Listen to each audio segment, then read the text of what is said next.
ஒரே ஒரு பொண்ணு. ஐயா பொண்ணு சோறு போட்டா, புள்ள சோறு போட்டா அந்த நாள்ல யாரு போட்டு சொல்லு ராஜா? நாங்க எப்படி பயக்கிறது?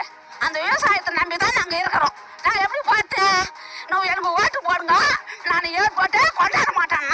இப்ப ஏர் போட்டு வந்துச்சுன்னு இப்போ ஒரே தூக்கம் கிடையாது, பேஜா ஆகி போச்சு என்கிறான். நேற்று ராத்திரி காலாடு ஆகி போச்சு, தூக்கமே வர மாட்டேங்குது. ராவல எங்க போய் 5000 ஏக்கர் விவசாய நிலம் பாதிக்கப்படுதுங்க. சுமார் 20,000 மக்களோட வாழ்வாதாரம் பாதிக்கப்படுதுங்க. விவசாயமே கிட்டத்தட்ட தமிழ்நாட்டில் பாதி பாதிக்க போகுதுன்னு தான் நான் சொல்லுவேன். ஏன்னா இந்த ஒரு காரணத்தினால பரந்தூரில் இருக்கிற கிட்டத்தட்ட 5000 ஏக்கர் அளவுக்கு விவசாய நிலம் பாதிக்கப்படுதுங்க. இதனால் விவசாயம் மட்டும்தான் பண்ண முடியும், வேறு தொழிலே எங்களுக்கு தெரியாது, இதன் மூலயமா தான் நாங்கள் வாழ்ந்துகிட்டே வரோம் அப்படின்னு எல்லா மக்களுமே சொல்கிறாங்க.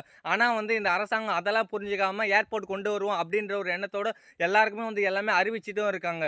அது மட்டும் இல்லாமல் இந்தியாவின் முதுகெலும்புன்னு சொன்ன விவசாயம் கொஞ்சம் கொஞ்சமாக அழிஞ்சிட்டு தாங்க வருது. சென்னையின் 2வது விமான நிலையம் கண்டிப்பாக காஞ்சிபுரத்தில் வந்துச்சுன்னு பார்த்தீங்கன்னா, பரந்தூரில் வந்துச்சுன்னு பார்த்தீங்கன்னா எல்லாமே அழிஞ்சிருங்க. விவசாயம், பல ஏரிகள், பல குளங்கள், பல வளங்கள் அழியுங்க. அதை தடுத்தா தாங்க கண்டிப்பாக விவசாயமே மிகப்பெரிய அளவில் வளர்ச்சி அடையும். பார்க்குறவங்க ஷேர் பண்ண மறந்துடாதீங்க. ஷேர் பண்ணி சப்போர்ட் பண்ணுங்கள். உங்கள் ஃபீனிக்ஸ் அரவிந்த்.